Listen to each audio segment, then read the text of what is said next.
sholat itu, Bapak Ibu, adalah ruh.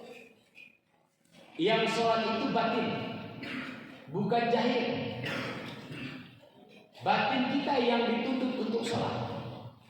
Makanya dalam fikih dinyatakan, apabila seorang tidak mampu berdiri boleh duduk, tidak mampu duduk boleh berbaring. Kalau tidak mampu berbaring boleh sholat dengan isyarat.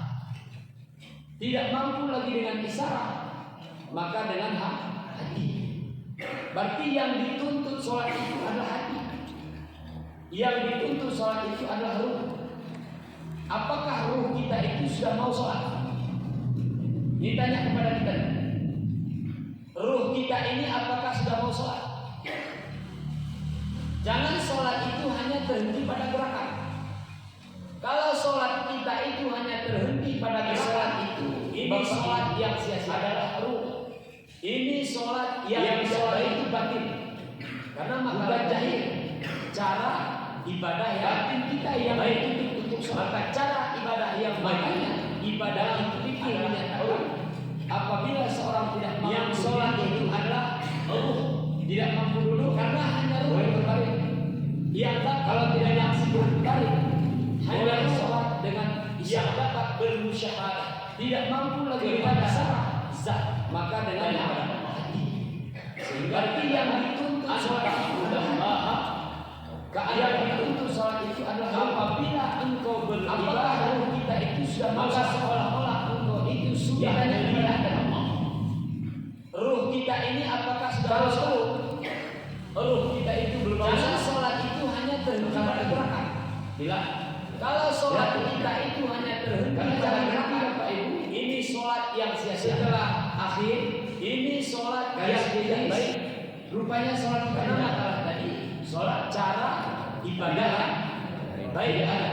Maka cara ibadah yang baik itu habis ibadah itu adalah satu priuk. Yang sholat itu adalah ruh Bapak.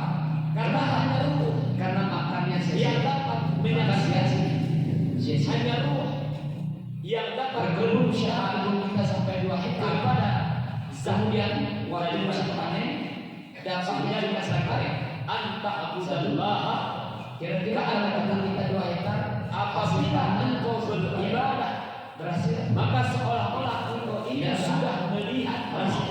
Berarti berkebun itu sia-sia. Kalau belum sia-sia, kita sia-sia belum usaha.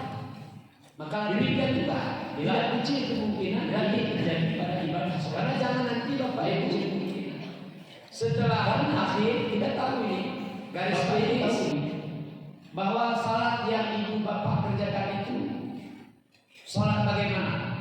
Ini kan tahu. Tidak bisa kita munafik, tidak bisa kita bohong.